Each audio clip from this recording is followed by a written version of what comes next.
Hi, everyone. No music today, just me.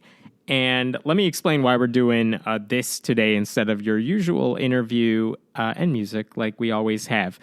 In the past month or so, there's been a lot of stuff coming up and going on in my life, in Jessica's life, and it's just been a little harder to record podcasts on a regular schedule. But we've been doing it for like a year and a half now, and I'm determined to get out a podcast that is interesting for you and interesting for me and her every week until we just decide to stop this.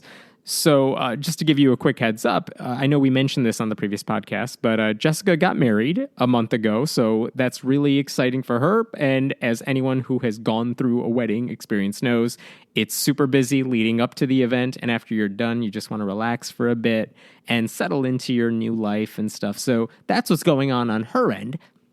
And on my end, exactly a month ago, I had a baby, or actually my wife had a baby. So it's been a month of living with a newborn and dealing with all the stuff you expect with a newborn. She's healthy, beautiful baby girl. So that's fun. That's been kind of in the background of everything else I do. And I don't want to talk about it just because, I don't know, I feel really weird about telling people about what's going on in my personal life. So, but there is a baby and it's interesting and it's fun. And that's what's going on. That's why it's been hard to get into a studio to do any of this. But again, I wanted to get something out, so that's why I'm just going to talk into a microphone for now. And if you guys like doing the Q&A thing just with me, we'll keep it going again in the future, but I hope we have another recorded podcast with an interview this time next week. But anyway, I asked you on Facebook and my website to ask me questions. I don't know what questions you have for me, but I was pleasantly surprised that you submitted some really interesting questions, ones that are really different from the ones I normally get in interviews. So I just kind of copied and pasted a whole bunch of them. I haven't really given much thought to any of them. I just saw them and I'm like, oh, that's interesting. Copied it. So I haven't thought about these, but let me read you the questions and then we'll see how long this goes. I won't drag it on too long. So the first question is from Sergey.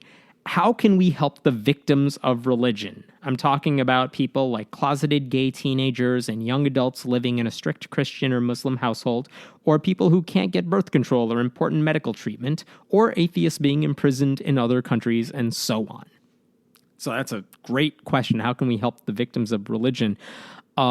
Here's my take on this. I'm very hesitant to get involved in other people's lives. So if someone's saying, I live in a Christian household, but I need to get birth control, I'm not about to tell you should go buy it for them. That's kind of your decision. If you know this person, if you want to get involved, I don't know, you do whatever it is you want to do.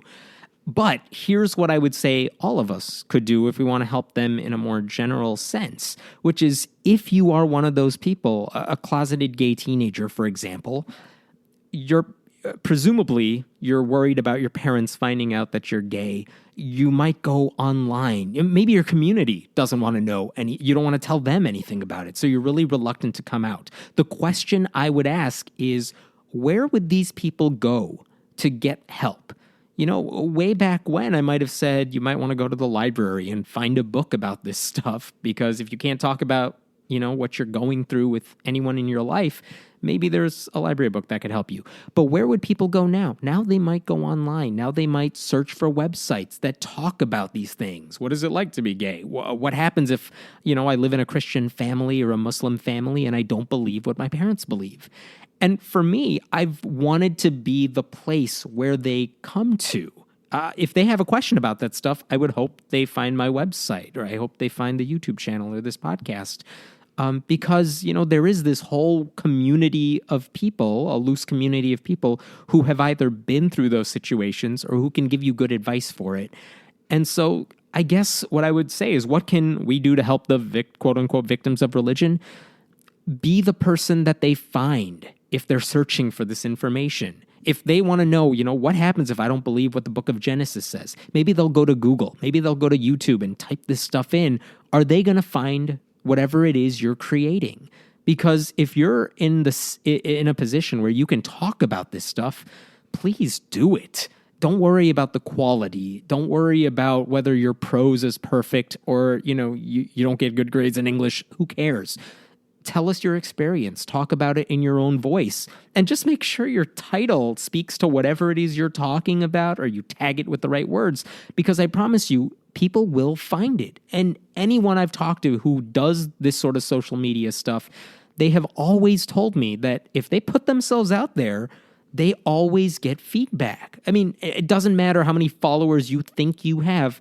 People figure it out. People find you in some way. And so I hope you could put yourself out there for the people who need to find you. That's really helpful. And that's kind of the motivation that's kept me going, doing this for, almost a decade that I've been doing this. Now, when it gets a little more serious, atheists being imprisoned or something, that's a little harder. For that, we need to contact elected officials. We need to make a fuss about people like, the blogger Raif Badawi, the Bangladeshi bloggers who are putting their lives at risk by talking about their atheism. We need to get people in positions of power who are able to do something.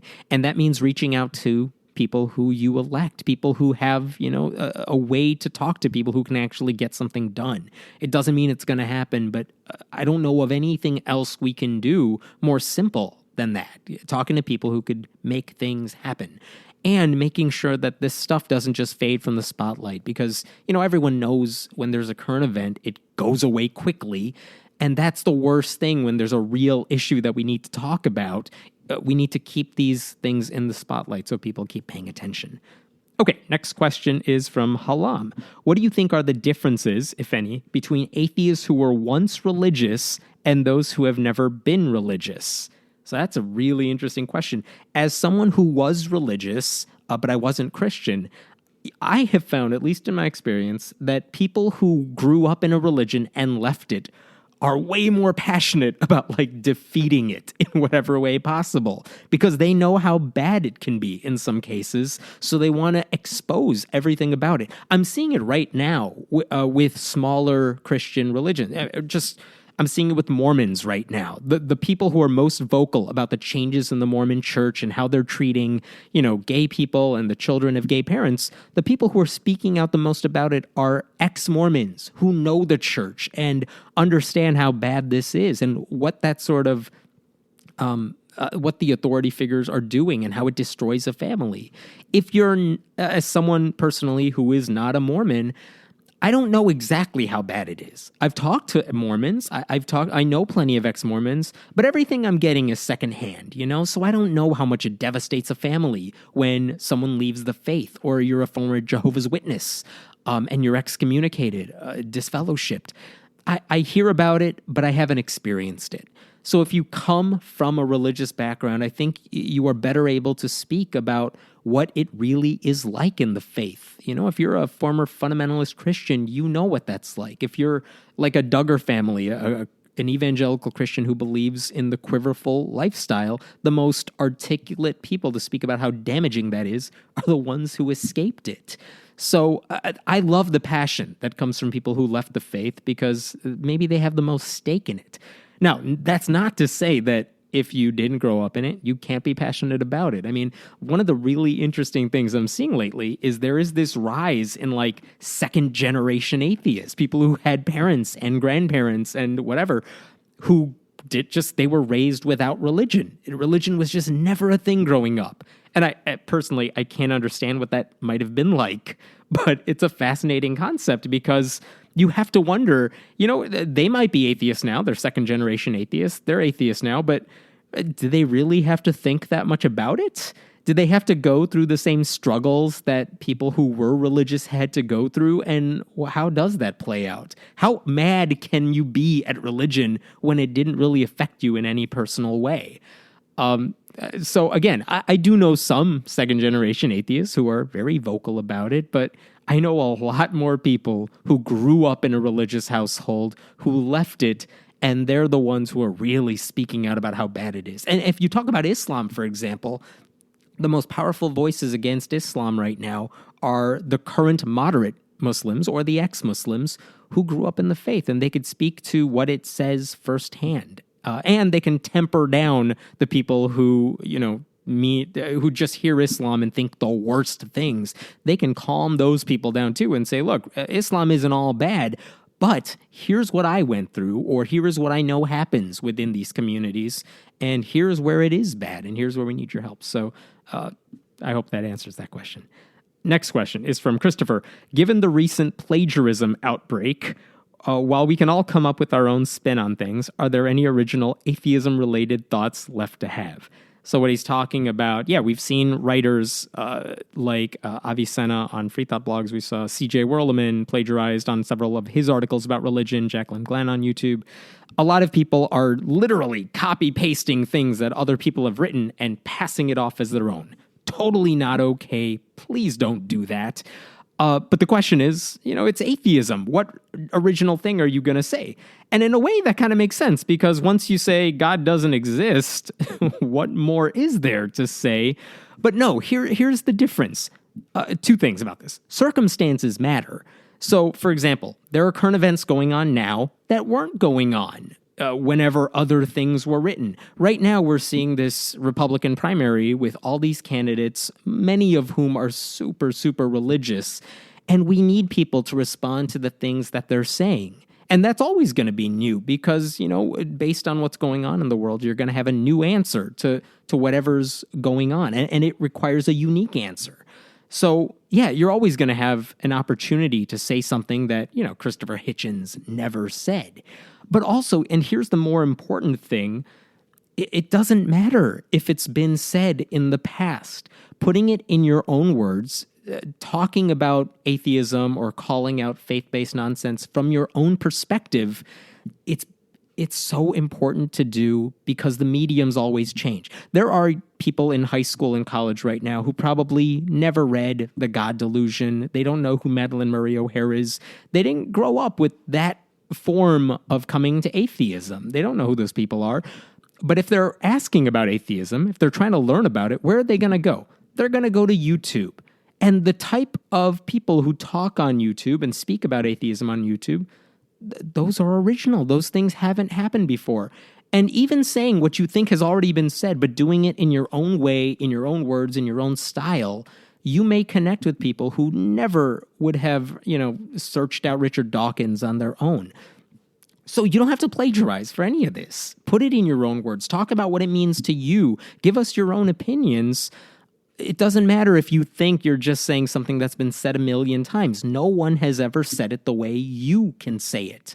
So just do that. And if you're copy pasting from somebody else. I mean, it's easy to avoid. You just got to, learn from other people, but then put it in your own little machine and put it out the way that you think would appeal to you. And I promise you, people are going to pay attention to that. Okay. And by the way, Christians know that really well because this is not an atheism-specific problem. Christians have been doing this for a long time. The fundamental message of Christianity about, salvation through Jesus, that hasn't changed for a long time either. But they're really good. Christians are really good at figuring out what the new technologies are and then adapting their message for it. As soon as YouTube came out, you knew there were Christians who were really good on YouTube who were going to spread the message through that. If Vine is a thing, if whatever podcasting is a thing, they'll find a way to get the message out there. And it's not the same message because these things don't always translate medium to medium. You got to find a new way to do it, even though it's the same kind of message you want to give across. So they're really good at it, so we better be really good at it too. Okay, next question is from David, and he has a lot of questions, so let me go one by one. How has the pressure to generate content for social media, blogs, etc., changed the way that you interact with people and respond to issues? Well, I don't think I've changed the way I interact with anybody, but it is true there is a pressure to generate content on a regular basis. But, I think I've gotten a little better at that in terms of I see stories, I hear about stories that I want to respond to, and I think I can turn it around really fast and offer a quick response. And I know how to do that really quickly because if you wait on a story, by the time you get around to commenting on it, everyone else has moved on. I want to be the first person you hear in terms of a response on a certain issue.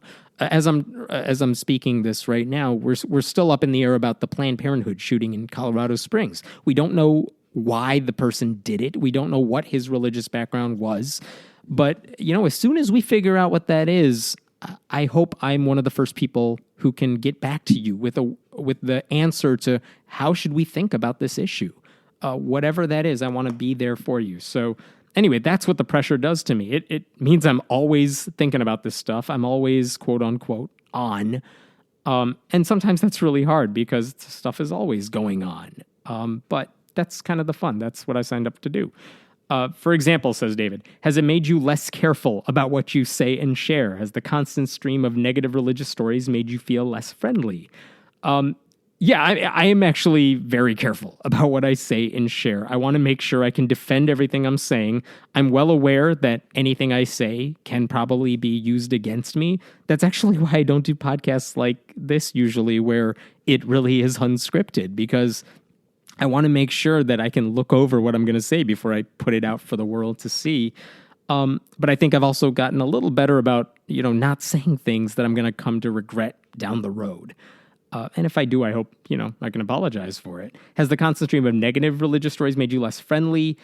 In a way, yes. I mean, I think when I started doing all this in maybe, 2006, at least online, I was much more of an interfaith activist. I want to work with people, and I'm willing to assume that the people who are crazy in the media, they're on the fringes. Most people are good religious people. And yet when you see what religion does day in and day out, you realize the fringe isn't really a fringe. That's kind of the mainstream. And it's a rare sight to see the religious people who are the progressives, and that these are the people I can work with. I still like interfaith activism. I still am happy to join forces with, progressive Christians who want to work for gay rights and social justice. I'm all for that. But yeah, I don't think I'm as gung-ho about it, because I think fundamentally a lot of these religious beliefs are not good. Faith is not a virtue. And so, yeah, I'm probably less friendly than I was when I started all this. But I hope, again, I try really hard not to make broad brush assumptions. I try really hard not to say, this is what Christians think, because Christians don't think the same way. So I try to focus. These are conservative Christians. These are fundamentalist Christians. This is what Ken Ham is saying.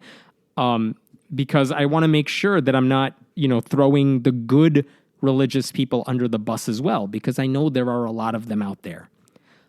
David says, when your stories have a political component, do you have trouble separating your progressive political attitudes from those of the skeptic movement? When is it appropriate to mix non-religion and politics? I find that my attitudes on politics are probably overlapping with most of people who are listening to this right now. I am a liberal on most issues. Very rarely do I separate from, liberal tendencies. But yeah, when I do, I have no problem saying that. I just, usually the things where I separate on aren't the things I write about, so it's not really an issue. And then here's an interesting question also from David. Tell us your story. How did you go from math teacher to full-time atheist blogger, and how much does that pay? Seriously, he adds, how does that work? How does someone like you get paid for writing things on the internet, a place where everything is free and everyone writes things? It's a good question. I'm surprised people don't ask me that more often, because I don't know if that's kind of one of those things that I think is really neat. And I don't know, no one really asks about that. But here's the deal. I taught at a high school for 7 years. I taught math. I taught a whole variety of math classes. It's an awesome, awesome school. It's in an affluent community, so you don't even have to deal with a lot of the shit that a lot of teachers have to deal with. And I taught wonderful kids, and it's a great job. I've never walked away from a job I love that much. But when it came down to it, a year and a half ago or so, I realized that I was always doing this, blogging, as a hobby while I was teaching. And then, several years ago, I moved over to Patheos that does pay people by ad revenue. So any of you who have been to Patheos, the website, you have seen this. If you click on friendlyatheist.com, you will see banner ads. You will see ads on the page. And I know they're really, really annoying, but it's kind of the way we stay in business. And I know it's super annoying if you're on your phone trying to see my website, because there are these nasty redirects that I promise you Patheos had nothing to do with, but it affects a lot of websites. But this is the trade-off. The content is free, but if you want writers to keep producing it, we got to get paid somehow. And banner ads is kind of the thing that people have done. Now, ad blockers are going to change that. Who knows what's going to happen in the future? But this is what I do. Patheos pays me based on the revenue we take in from banner ads.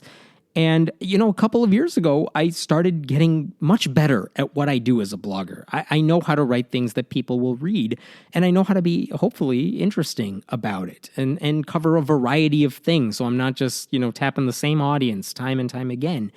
And so a year and a half ago, it got to the point, especially my last year of teaching, where every break I got from teaching, where I just had time to myself, I was focusing on the website. And when I got home at night, I was working on the website and I was going crazy. I mean, I was staying up to like 1 or 2 a.m. and then having to wake up at like 5:30 again. And, that will wear you down after a while because I write everything pretty much at night. And then it just kind of went up during the day. And I was going crazy. And the thing is, I love teaching and I really loved blogging and I really love writing about these issues. And I wanted to know if there was a way to do it. And then we realized that, what? If I can really focus full time on the blog and kind of put my eggs in a few different baskets, whether it's through Patreon, where people have been so generous about what they're giving, and try different things like YouTube and this podcast, I think I could make more than I was making teaching. And I think the opportunities would be better too, where, I know exactly what I'm going to make with teaching. I totally don't know what I'm going to make when I'm blogging, but I think the opportunity is actually better. And I thought it was a risk worth taking because, it was just me and my wife. I didn't have a kid yet. And I figure if it doesn't work out, my certificate to teach is still good for a few more years. And I'm pretty sure, people are going to hire a brown math teacher. That's the reality of it. I could get a job. And even if I wasn't teaching, I think I know enough stuff about how the online world works that I could get a job doing something like that for a different company, and I'd be happy doing that too. So it seemed like it made sense to take that risk. And, a year and a half later, it's worked out well. I don't have regrets about not being in the classroom. I do miss that energy you get working with kids, but I actually am still the head coach of our speech team, the competitive forensics. If any of you did that before, they allowed me to stay on to do that. And so I get to work with wonderful kids and I see them on a regular basis. And so I'm so excited that I get to kind of have the best of both worlds right now. So I have very little to complain about on that end. But to answer David's question, how does that work? How do we get paid for this stuff? Depends on what you're doing. Patheos' model is to do banner ads, but we've also seen subscriptions. And by the way, I say banner ads. It's a lots of different types of ads, but it's also subscriptions. Whether some people might have that model where I think Bart Ehrman, who wrote these books about the New Testament and Jesus, he has a model on his website where you pay him, and that's the only way you get the content. So that's an interesting model. I don't know if it's the one I personally like, but that's a different way of doing it. But the cool part is, I don't know, I just kind of run my own thing, and I have the flexibility to try out new things. If you're a YouTuber, it's a little harder because YouTube doesn't pay very well. If you're someone like TJ, the amazing atheist, and you have like 750,000 some subscribers, yeah, you'll probably be okay with the videos you make. You're going to get enough people watching it that the money you get from YouTube will sustain you as a full-time job. And some YouTubers are able to do that, and they produce enough content to make that work. I don't really make much revenue off of YouTube. I haven't figured out a way to make this podcast make money, but it's a really cool project. And so it's like, well, let's just do what I did for the blog. I did it for free for 4 or 5 years as a hobby. And then slowly I started making money for it. I figured, let me try that with this podcast. I mean, I enjoy doing it. I hope you enjoy listening to it. And then maybe down the road, if it's still interesting, down the line and I get better at working this kind of method, maybe someone will want to pay to be a sponsor and keep this going. So I don't know. That's where I'm at right now. It's a really cool job. I don't know very many people who kind of do this social media thing for a living, but every time I talk to someone who has made that leap, and there are a few of them in the atheist world, it's just really freeing and cool and totally risky because, I don't know, Patheos could go out of business any second and then I'd have to figure out what the hell I'm doing after that. So anyway, that's where that's coming from. And by the way, that also means I'm horrible to go on vacation with because, I don't know, I'm always having to do this. I haven't taken a day off in a really, really long time. And I honestly can't remember the last time nothing went up on the website. It's probably been years since nothing has gone up on there. Am I careful about the things I say? Did I get that question? I don't know. There was a question. Am I careful about what I say? I am. I really don't share much personal stuff on any of my social media. I also, on my Facebook page, I don't post much atheist stuff. Not on my personal page because, I don't know, I don't want to have those conversations with my family. When I'm with them, I'll talk about family stuff. And when I'm doing the atheist stuff, I'll talk to the atheist people. Those are two separate worlds as much as I could make them. Okay, next question's from Eli. Do you have any tips for young atheists trying to start some sort of secular school club where young atheists and agnostics can meet and discuss the problems and challenges of growing up secular? The best advice is if you feel safe doing it, go ahead and start it. Go to secularstudents.org for the Secular Student Alliance because they will help you get all the stuff you need to start a club. There are legal organizations that will help you if the administration is an obstacle in your way. But the biggest thing is, if you want to start a club, make sure you have one or two people who could start it with you, and make sure you know exactly what the rules are at your school for starting an after-school club. Every school does it differently. Every school has different paperwork you have to fill out. But legally speaking, if there is like a drama club at your school, they have to allow you to meet to talk about atheism, just like they have to allow you to meet if you're a Bible club or a gay straight alliance. So take advantage of that because especially high school, that's such a good age to talk about these issues. And I would hope that you're not just being like rabid anti-theists if you're meeting. I hope that your goal in starting a club, if you're in high school, even if you're in college, is to moderate and hold these discussions for students to have, and show that atheists are really awesome people, whether it's by doing volunteer activities, holding charity drives, working with the religious groups at your school to hold debates or have conversations or do something together. That's such a cool thing to be able to do, and it's totally legal. So I hope you can start it.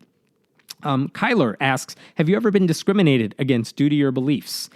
I've been lucky. At least if I have been discriminated against, I don't know about it. When I was working in a public school for 7 years, no one ever complained about the atheism stuff. And part of that is because I teach math, so it's not really going to come up ever. And the other thing is I think I taught math pretty well, so who was going to complain? I mean, if they called my boss, what were they going to say? As soon as my boss asks, what problem do you have with the way he's teaching math? And they say nothing, then the boss is like, all right, then this conversation is over. So no one ever held it against me. But that said, I also didn't talk about it in the classroom. I was there to do a job.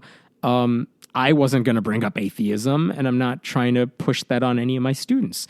If any of them asked me about it, because I am public about it, so yeah, they would find my YouTube channel, they would find the blog, I would pretty much shut them down. Like, we're not talking about this here, so go do your homework. You're not really interested in talking about atheism, you just want me to not talk about math for a little while, so whatever, I see right through you. So, I don't know, it was never an issue for me, but I also tried really hard not to make it an issue. Taylor asks, what do you think are the positives of religion, if there are any, and what are the negatives of atheism? The biggest positive to religion is that it just gives you hope. Man, if you are down, if you are depressed, you have this whole world that says, don't worry about it. God has got your back, and we will take care of you. And if you lose your job, everyone at this church, we will bring you food. We'll take care of your family. We will work through our connections to find you a job. That's so amazing that they have that. And I've said this before, but if you are part of a church community, that's why it's so hard to get people to leave church. You could easily convince them God doesn't exist, but that is not the reason they stay in church to hear what the pastor has to say. No, they're staying in church because it provides them with so much more than whatever the Bible says. Their friends are there. Their social circles are there. They can volunteer. They can feel good about their lives when they go to a church event. So why would they want to leave that? I'm sure, I don't know the numbers on this, but I have a hunch that there are so many people out there who don't believe in God, but go to church every week, at least on the bigger holidays and stuff, because they miss that atmosphere, because they love the people in the church. And here you have a bunch of atheists saying, hey, you don't believe in God, so stop going. Why would they listen to you? because you have nothing to offer them in that place. Yeah, we're right. We have reality on our side. But whatever, when you're sick and you face the loss of a loved one, no God's not going to help you. And this is the challenge, I think, for atheists. This is the hard thing that we have to deal with, which is that we have a message of honesty, but it's not necessarily a message of hope. So, how do we deal? Let me go back for a second. Why do you think people go to church? Because they need that in their lives. They want hope. They want help with things that they struggle with. And we don't necessarily have a way to help them with it. Yeah, there are some atheist communities who handle it well. But essentially, if you're an atheist, you're saying, all right, I don't need church. I don't need to put my faith in definitely a higher power, but even other people to an extent. We're very independent. And that's kind of our downfall too, because what do we have to offer people in terms of, oh, your son or daughter died? We talked about this with Bart Campolo in a previous podcast, but this is what he was so good at, which is that when people lost a loved one, especially not just a parent, but a spouse or a son or daughter, he could talk to them in a way that would make sense even from a secular perspective. Most of us can't do that. And when you go through the hardest things you will ever have to go through in life, churches are really well equipped to deal with it. Now, I do think they're offering false hope, but they're offering hope. And we don't get to do that. We have to figure out a way to help people cross that bridge. We have not figured out a way to do that well. I've seen some individual attempts that are really good. I constantly talk about a group called Grief Beyond Belief that helps people who have dealt with death. We talk about secular counselors and things like that. But by and large, we are not really good at making people feel better about themselves. We think it's too touchy-feely. We think it's just this spirituality stuff. But whatever, that's why it's so hard to get people to leave their churches, because I think religion handles that stuff really well. And it gives them a sense of purpose. You feel really proud to be part of those churches and doing the work that some of those churches do. And if you're an atheist, again, you got to figure this stuff out all on your own. If you want to do volunteer work, you got to find a group. If you want to give to charity, you have to find those charities on your own. Whereas if you go to church, they've taken care of all of that for you. All you got to do is show up or give money, and everything is taken care of, for better or for worse. Jay asks, how could we nuns organize better to leverage our increasing numbers into political and social action? That is so hard to do, and it's probably the most important thing. This is the frustrating thing, because when it comes to, for example, the Republicans, they have a Christian base, and they know if they get the right issues, if we're talking about certain issues, the Christian base will come out and vote for them all the time. What happens to Democrats, though? Because when you talk about, women's rights and gay rights, you would think atheists would be on board with this. But the problem is Democrats never reach out to atheists. Democrats are going after the same religious base as the Republicans are. And why is that?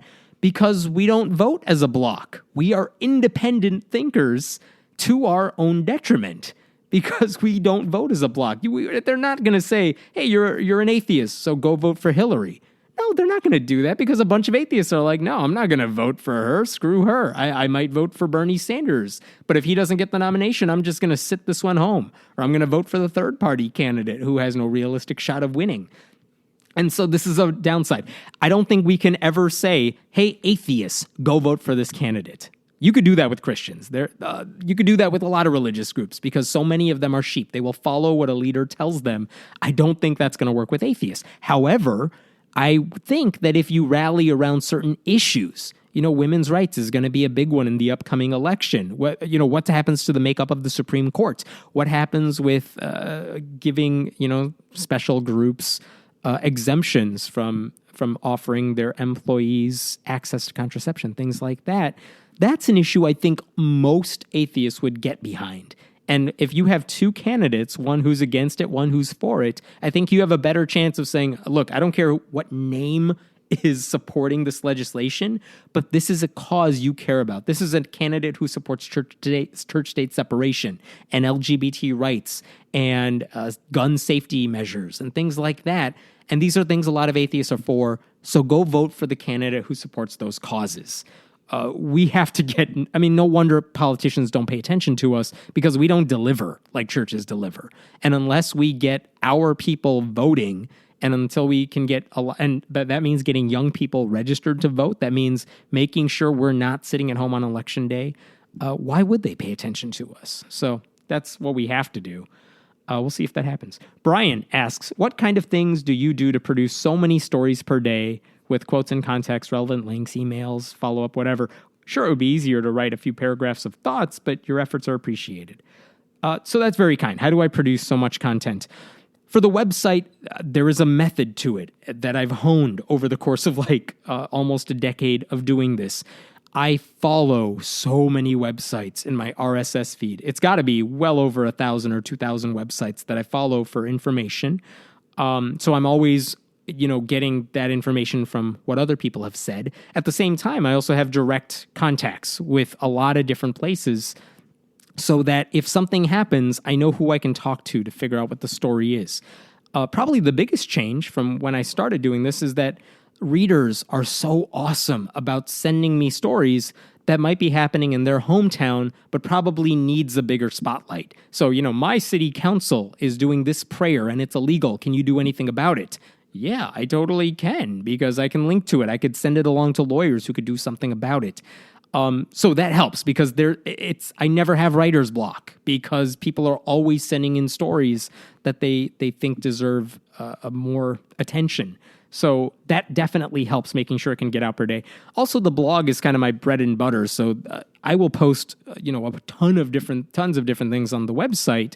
Whereas for YouTube and for this podcast, I am pretty content right now with, I can manage once a week for both of those things and not much more than that because I focus so much on the website.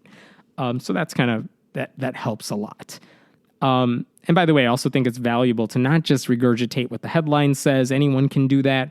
I want to offer an opinion on it. I want to offer a way to think about the issue. And I think my site does that really well, and how my writers contribute to that as well. They put out really interesting things, and I'm really proud of the stuff we produce. Chris asks, will you be speaking at the upcoming Reason Rally? I'm also curious how you think it should be different from the first. Will I be speaking there? They haven't asked me, so I'm assuming that's a no. I don't know. I don't know what they have planned, but I'm excited to hear who will be speaking there. They've only announced a couple of speakers. I'm also curious how you think it should be different from the first. I think more than anything, the first one was really exciting because it hadn't been done at that level before. I know they did it like a decade earlier, but I think only 10% of the people were at that one. This one had like 20,000 plus people at the last Reason Rally in 2012. So I hope this time we're done with exciting. This is something we're going to do. That'll be awesome. And for some people who have never been around that many atheists, it's going to be amazing. But for the rest of us and for them, I think the biggest thing we could do is make sure everyone leaves with a sense of action and a sense of purpose. Like, yeah, you're here, but when you go home, this is what you have to do. Whether it's getting involved in local politics, that would probably be the biggest thing. Everyone gets super energized about running for their school boards and city councils and maybe even a state office or something. If they went back from the Reason Rally so energized that they seriously consider doing any of those things, that would be such a big deal. That would be amazing.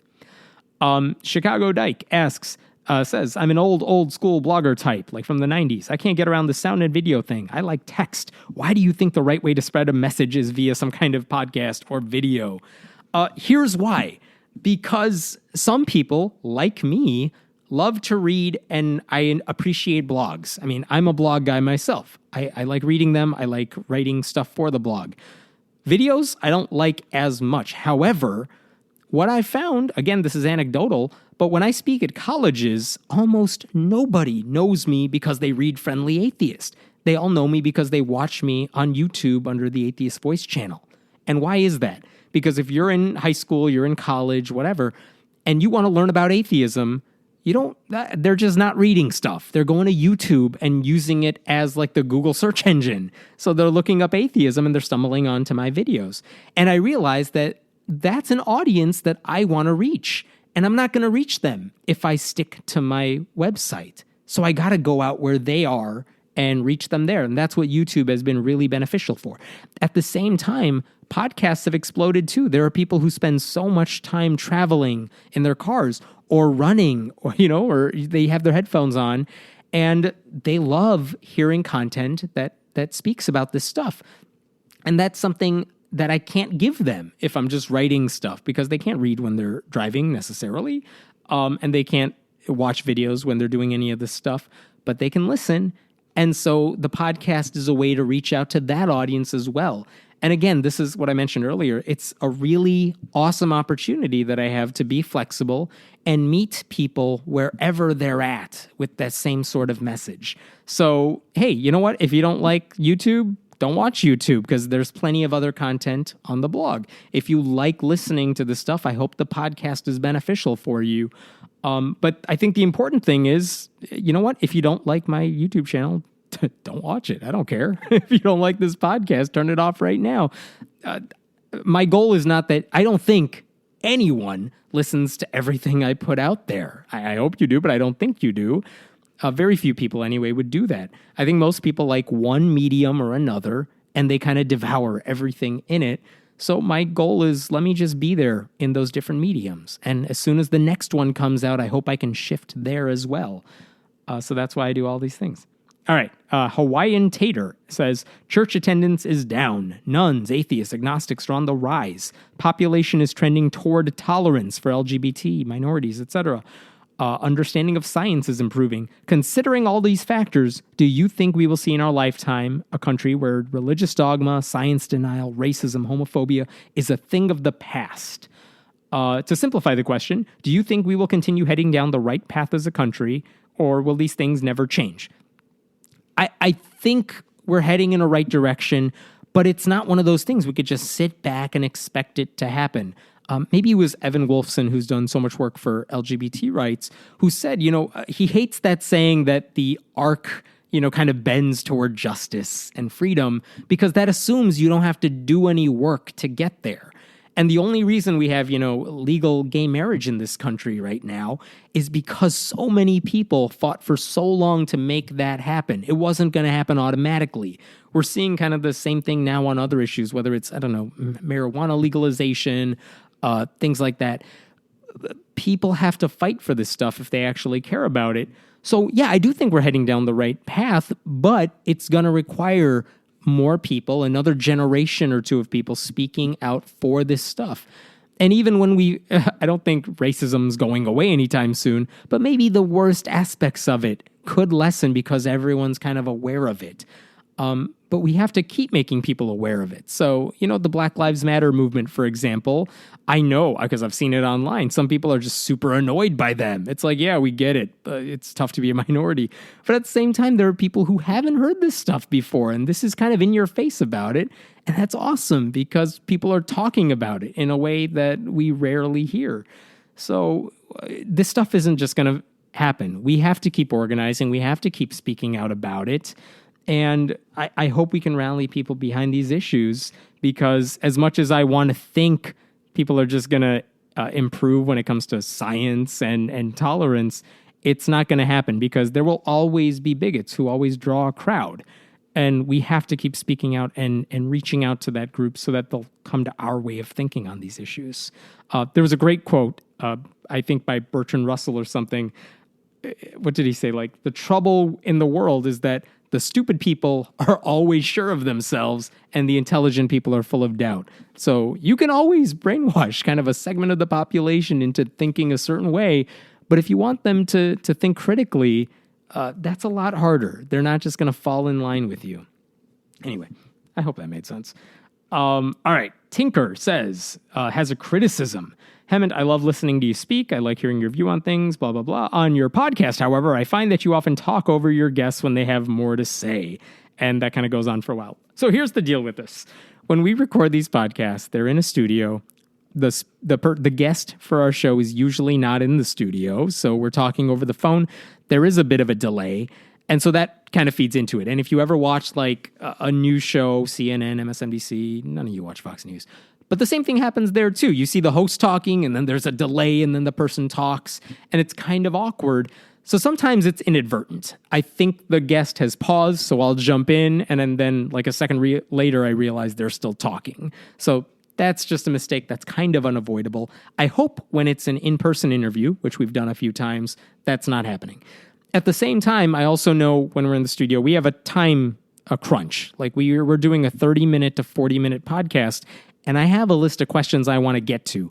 So if I feel the guest is rambling or talking or just they're losing my attention sometimes, it's like I want to steer the conversation back to the point, or I want to move on to a different issue because there are certain things I want to make sure we hit before our time is up. So yeah, that does happen. One of the ways to fix that, because believe me, I know it's annoying. One of the ways to fix that is I definitely want to do more in-person interviews. And that's a lot harder to do because it's harder for me to travel because, baby. But when I go to conferences and stuff, it's been really good because I can talk to a bunch of the people who are at conferences and we can get down like 5 or 6 podcasts like right in one spot. That's awesome. So we're working on that. We're aware of that. And I want to make sure the conversations are, I don't want you to hear me. I want you to hear the guests. They're more important for the podcast. So I don't want me to be talking over them. And by the way, something you don't see if you hear the podcast is all the gymnastics that Jessica and I are doing in the studio where we're like, what's the next question going to be? Should we cut this person off? Should we let them keep talking? Because we are signaling to each other all the time in the studio. And, at some point, we're kind of making the gesture like, all right, one of us needs to say something so we can move on. Believe me, we're cognizant of it. And believe me, I know it's annoying because I hate it when I listen to people who do that. In some cases, it's inevitable. Okay, Randy asks, why do you post so many articles and videos on marginal preachers and religious people? And I assume Randy's talking about people like, oh my God, I can't forget his name now, Pastor Steven Anderson from Arizona, or someone like Pat Robertson. You think, oh, that's not someone who represents most Christians, so why do I spend so much time talking about them? For a couple reasons. One is, they're not as on the fringe as you think they are.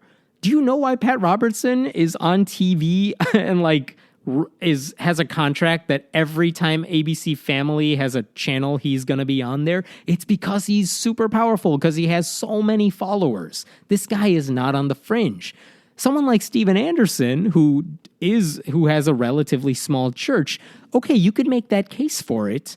However, there are a lot of Christians who think the same way he does. And by the way, that also shows when you point out someone like the people like Westboro Baptist Church, and you're like, oh, those don't represent mainstream Christianity. It also makes the point that where are they getting their values from? They're getting them from the same holy book that all the other Christians are using to say something hopefully a little nicer, but it's coming from the same source. So the Bible is not necessarily a good book. That's a point you can only make when you point out, look what people are doing with it on the fringes. But I gotta say, most of the people we talk about, they're not on the fringe. I'll give you an example that just happened like this week. 3 Republican candidates, Mike Huckabee, Bobby Jindal, and Ted Cruz, all spoke at a conference with run by this little-known pastor named Kevin Swanson. Kevin Swanson, at that conference, said that the Bible calls for the death of gay people. I mean, this is not a secret. We knew about this before that conference happened. People told the candidates, like, why are you going to this conference for a guy who thinks gay people should be executed? The one caveat, Pastor Swanson said, is that we don't want to kill them ourselves because they need time to repent. But otherwise, whatever. This guy, a lot of people would say he's on the fringes. And yet, he is running a conference that perhaps the future president of the United States is coming to. That guy's not on the fringe. Focus on the Family with their anti-gay rhetoric. They're not on the fringe. They represent mainstream Christianity, evangelical Christianity. So I don't buy this fact that, I'm certainly not saying every Christian is like these people, but these people aren't representing only like 4 Christians out of all the tens and hundreds of millions of them out there. I don't think they're all on the fringes. And that said too, like when I'm reluctant to post things about one Christian who does something bad in the name of their faith, unless I can say, look at where they're getting their source material from, because that's an issue everyone needs to talk about. I'm certainly not going to say, look at what one person did, therefore all religious people must be horrible. I see that going on with Islam right now. Look at what these ISIS terrorists did, therefore all Muslims are bad. No, that's not the case at all. But I think it's fair to point out that those terrorists are drawing their inspiration from the same holy book used by other people. And isn't there a problem with that holy book? Can't we at least acknowledge that the Quran says some horrible things and that the Bible says some horrible things? Because some people are so reluctant to admit what the Hadith say or the Quran says or the Bible says. And sometimes you need to point to the people on the fringe to say, look, they're getting it from that same book. Okay, Maloon asks, do you always read the comments? I'm curious since you so rarely post a comment yourself, unlike some of the other writers on my site. On my website, the answer is no. I don't always read the comments on my website. There are literally thousands of comments a day on the website, on Facebook. So I can't. I physically can't read them. Otherwise, I would never be able to have time to write anything. So I focus on the writing. I feel like I get my say in there. And then every month or so, I might go through and just see what the top comments are on every post. I'm fortunate that every now and then, one of my readers will say, hey, I don't know if you saw this, but someone said this horrible thing in this comment thread. Maybe they were using racial slurs or calling someone a sexist name. When they send me that, I will absolutely get rid of it. But otherwise, I really don't read it. It's kind of a free-for-all, and I hope you all moderate yourselves. The other option is just to not have comments. But right now, I like the fact that it's there because I think people get some value from seeing what the top comments are. What are your standards? This is also from Maloon. What are your standards for vetting guest posters? Yeah, I have a lot of guest posts on my website written by people. There's no standard other than I have to find it interesting and timely, and it has to be well written because I do pay people who write the guest posts and stuff, but I'm looking for something that I would think is really interesting. That's kind of it. People will send me articles and I'll say, you know what, this is boring for me, or I don't think it's right for my site and you may want to try somewhere else. But I don't care if you have a PhD or you're a kid in high school. It doesn't matter. If you're writing something that I think is new and interesting and it's a voice that I don't hear anywhere else, I want to publish it. So reach out to me. Maloon also asks, do you think religion will ever disappear completely? No. It'll be around. Hopefully the worst aspects of it will kind of dissipate, but I don't think it's going to go away. It's silly for anyone to say religion's going to go away. All right, jumping down. Last question. Trinity91 asks, how do you and your wife plan on handling the inevitable problems that arise from religious people around you with regard to your future child, who is now no longer a future child, it's a current child? So we're lucky that neither of us are super religious. I mean, we're not religious. I'm obviously an atheist. My wife is not religious. But even our families aren't, they're not like the type that are going to push religion on the kid. That said, right now, I got a picture from my parents saying, hey, they were with my kid for a little while, and they sent me a picture of her clasping her hands in prayer. Look, she's praying. It's you know what? I'm not even going to fuss about it because if you want to babysit my kid so I can get some rest, you could do whatever the hell you want right now. That said, if there comes a time in the future where someone is indoctrinating them, dare I say, teaching them about hell, telling them they have to accept Jesus, then we step in. Then I hope we would be able to step in and figure out a solution to that. But at least in terms of our families, I'm not worried about anything happening. And hopefully when the time comes, I also don't want to indoctrinate this kid into atheism. Hopefully we can just keep playing devil's advocate and let them figure this stuff out for themselves. And I don't know. I say this now. Maybe I'll change my mind in the future, but I don't really care what the kid ends up becoming. If the kid's not an atheist, there are worse things, a kid could be. It just depends on where it goes from there. So, okay, I will leave it at that. I'm going to shut this off. Let me know either way if you want me to ever talk again or you'd rather just do guests all the time. This was one of those weeks we didn't have a guest, so that's why I'm doing this. But let me know if this is good or not. And thank you again for listening. I really appreciate everything you do. Hey, if you like the work you hear, I'm going to make the plug anyway. Go to patreon.com/HeManT. And that's a great way to support this sort of work we're doing here. And hopefully next week we'll be back with another guest. So thank you for listening.